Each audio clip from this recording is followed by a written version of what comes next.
Okay, my name is Francis Wanji. I'm the Hope Theatre President for the Rotary Club of Kampala Central. I would like to thank you for making it today for our fellowship. Being a researcher, a lot of authors or researchers have defined work-life balance as a level of satisfaction an individual has when they attain harmony in all areas of their life. So some authors define it as the harmony between the demands of the professional work and the various aspects of personal life, be it family, be it spiritual, hobbies and other interests of an individual. But work-life balance entails effectively managing time and energy to fulfill both our professional and personal goals, where we can also nurture relationships other than the work. So as we understand what work-life balance, I want us to discuss more about the challenges of work-life balance in such a chaotic world. And when I say chaotic world, what do I mean? We live globally, generally in chaos. I call it chaos because there's a lot of things that push us, that pull us in different directions. For example, the technological advancements.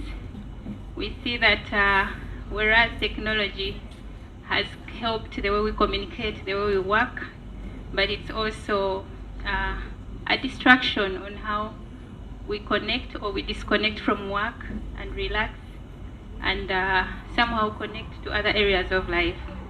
We see the global interconnectedness, which I call the economies and societies are connected together. Companies are having 24/7 of their workers working in different time zones, and all this leading to people working full-time and neglecting the other areas of life. Economic pressures is another thing. This is, of course, the economic instability, job insecurities, and the rising living costs that somehow are forcing us to work more hours and neglect all the other areas of life, or have some level of imbalance because we need to meet our financial obligations. And of course, there is information overload. With technology, we are constantly fed with information from everywhere on social media, emails, WhatsApps, and all these things are a distraction that distract us on focusing on the right things and somehow create a mental load on us, where we see a lot of mental illnesses coming up because of such technological advancements. And social pressures that I call, or social expectations. This could be regarding career or amassing wealth, and some of these somehow create pressure to excel professionally at the expense of personal well-being.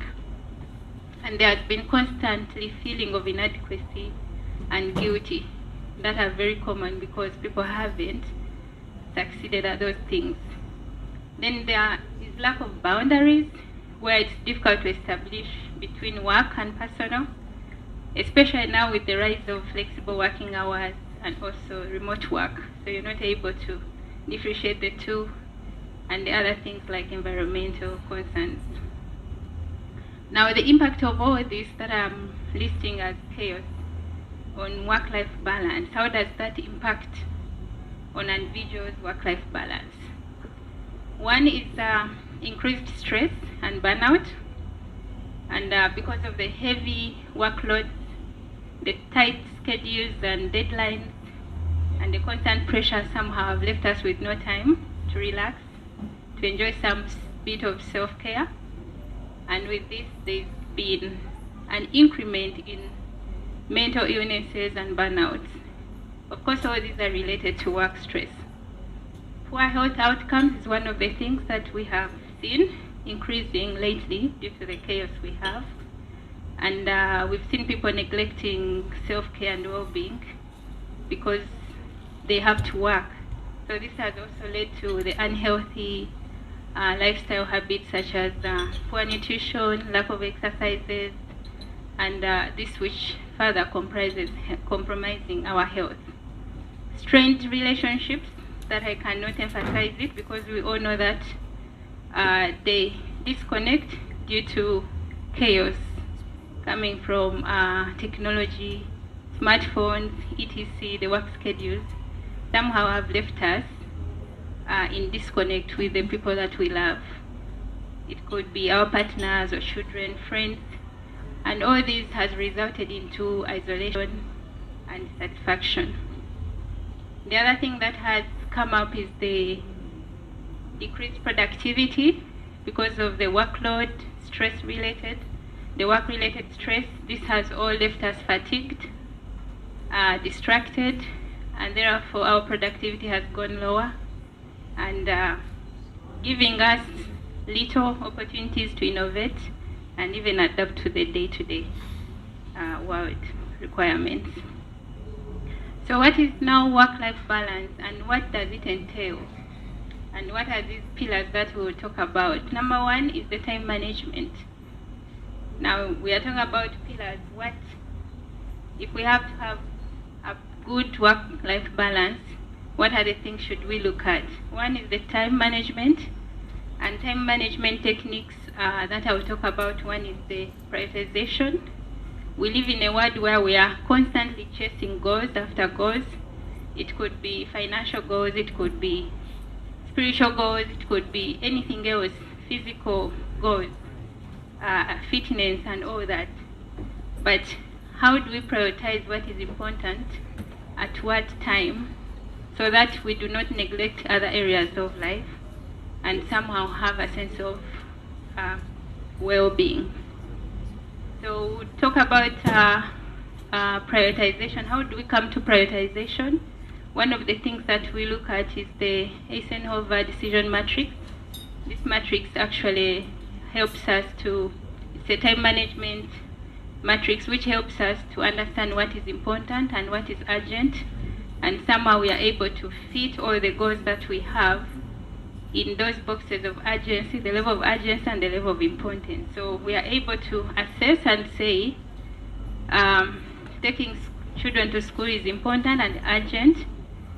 However, meeting somebody for a cup of tea is important but not urgent. So you're able to sieve these goals into the 4 boxes and you prioritize the most important things.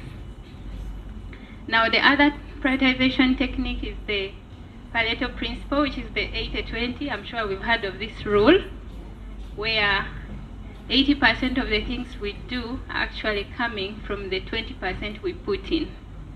So we always know that if I can focus on ABCD, it's going to give me the maximum output, isn't it? Am I talking to some economists or business people that if I put in this 20%, it will give me the most output?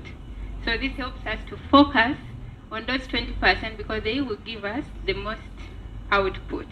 And this doesn't mean that we neglect the other 80, which gives us 20, but we will focus more, focus our energies, focus our monies on things that are most likely going to give us the best output.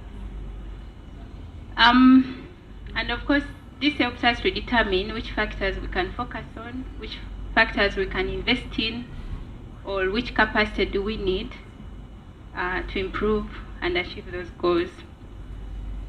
Now, the other time management is effective scheduling and time blocking. We've seen a lot of encouragement being said about time blocking, scheduling activities, goal planning, things like this. These are the tools that really help on managing our time. And we have been, so far we have been encouraged to do planning, to do goal setting, to prioritize ABCD and ABCD, but in actual sense, how many of us actually put these things into action? How many of us have, for example, a plan, a day-to-day to-do list, and we know that today we are going to focus ABCD, and if we did not schedule it, it's none of our business today. How many of us do that? We can just put our hands and say, I have a planner, I schedule my activities or my to-do list sometimes. Yeah. So sometimes we do that, but these are really very good tools that help us to prioritize the things and also manage our time and be able to avoid the overwhelm, the stress that comes with managing work, children, business, and ABCD, family, things like that. So effective scheduling and time blocking is one of those techniques that is really important, that we assess our priorities, whether it's professional or personal life. It could be a calendar, it could be a planner, it could be our digital phone, where we use the digital calendars to prioritize and schedule these activities and focus on those, and we block this time for that. However, we just need to be realistic how much time each task will take so that we don't overwhelm ourselves with different many tasks. And also, we need to be able to batch similar tasks together. For example, if we can dedicate an hour in a day and say this is an hour for emails, so we do emails, we do administrative work, and after that we go into the deep work without running to the emails. So these are the things that somehow will reduce the work-related stress, the overwhelm, and the burnout that we constantly meet at our work. And then the other thing is treating personal activities as equally important as work. A lot of us, we focus on the work, and then before you know it, you forget that I had an appointment for my child's medical, and you're rushing, you're in traffic, before you know it, you're in an accident. You understand? So treating both personal and work equally important is one of the things that actually help us to manage time and reduce on our stress. And obviously, one of the things that I encourage is to review these things regularly and know what is working for you and what is not. And then the other things that we talk about is the setting boundaries, and boundaries, healthy boundaries, and saying no to certain things. And boundary for me is be aware of what is unacceptable and normalize saying no. Do what is best for you and know that it is not your responsibility to sacrifice yourself for others. That is the word boundary. That's what it means. But how do we set healthy boundaries? Yeah, of course everybody's like, healthy boundaries, how can I say no to my boss? Yeah, how can I say no to this? We have to know our limits. We have to reflect on the priorities and the values that we have and the personal lives, and know what are our limits. What can we do, what can we not do? So we are able to identify our boundaries, both in our work and personal life. It could be work hours. 5, I'm not opening my laptop. That is something that you have set for yourself and you're intentional about it. I'm not available outside work hours. These are examples.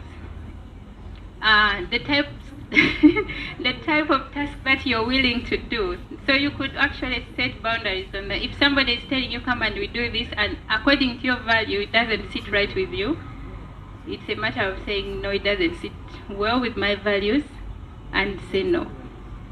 Yeah? So, in other words, let's communicate our boundaries clearly, directly, but with respect and in a polite manner, so people can understand from where you're coming from if you say no. There are other pillars of work-life balance, self-care practices. Most of us, we schedule all other activities work-related, but when it comes to re-energizing ourselves, it's something that's a by the way. But can you work when you're not well? When physically you're not well? So these are some of the other practices that we need to think about. Self-care practices, including the physical well-being exercises, your nutrition, and the way you sleep. You sleep 4 hours, or 2 hours, or 7 hours. How is your mental health? How do you manage stress? How mindful are you, and what are the exercises you engage in when you want to relax?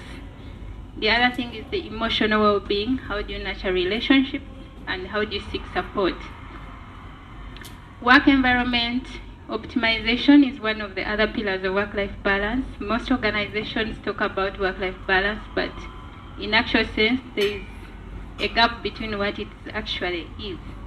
How can we create a conducive environment for people to have both work and personal life met? And how can we implement flexibility and remote work options where we can foster a supportive workplace that enhances personal well-being? Now, talking about work-life balance, there are still misconceptions about it, and I will just take us through what that is. One is that balance is different for everybody. Imagine I'm talking about fulfillment from all my areas of life. How does it become the same for you? It's impossible, because we have different interests, different goals, and all that. So balance, that means equal time for work and personal. No, that's a misconception. A lot of us think it's 50-50. Balance can never be 50. Balance means that you focus more on the things that bring joy to you, and you focus on those things so that they fill your cup to do the other things that are, you must do it, but it's not joyful to do. So that is what balance is. So it's never a 50-50. It's not about equal time for family, God, equal time for work. No. If you being in church brings more joy, focus on that. Sleep there if that is what makes you happy. Yeah? Well, you have to also look at your family needs in that. But balance is about prioritizing and allocating the time based on the individual needs and priorities, which also are varying over time. So today I can say I'm focusing on my books, for example, but tomorrow you'll find me focusing on my business. So they also vary. Then the other misconception is that balance means separating work and personal life completely. Actually, instead, balance involves integrating both work and personal life in a way that you're promoting your general well-being and fulfillment. And fulfillment is coming from both your work and personal life. Most of us, we talk about how is our morning, because the morning sets the tone of the day. But what morning routine do we have? Is it chaos on chaos? Is it a rush, morning rush and morning rush? Or do we organize ourselves in a manner that we wake up with slow morning and have time to talk to God, have time to look after ourselves, do some self-care, and set the tone for the day? How does that look for you? And this is very different but for everyone, but it's something that you could have a look at and start doing. For me personally, I wake up at 4:30, whether I have to take children to school or not. Why? Because I'm able to journal, I'm able to think through my thoughts, I'm able to think about what the business wants and all that, and plan the day. And by the time I get out of the house, I know what my day will look like. There are people whose work routine goes into the night. Just make sure that your routine works for you and helps you to navigate your well-being.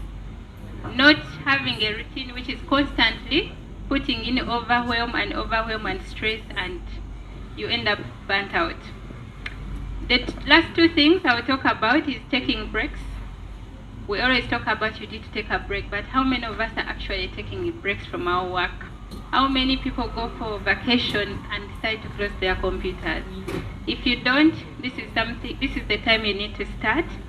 And of course, lastly, be intentional and put in the work to improve on your work-life balance. Thank you. We brand ourselves as a green club. Why? Because we take the 7th area of focus seriously, that is the environment and environmental protection. We've done a number of projects in this area. We have Mission Green officers who have done a lot, and notable is the woodlot in Nyenga, St. Joseph's Seminary, and the orchard in the same seminary. But we have also planted trees in so many areas, and recently we just concluded the Run for the Nile, where we're fundraising in order to be able to establish a nursery area in Wanyange Girls to grow, to raise seedlings that we can give people to plant around the Nile, around Lake Victoria, and all other places around the country. Why would somebody consider joining Rotary? One, Rotary gives you the opportunity to contribute to community improvement and community transformation. It gives you a lot of satisfaction. We build schools that our children will never go to. We build hospitals where we shall never get treated, but we do it to benefit somebody.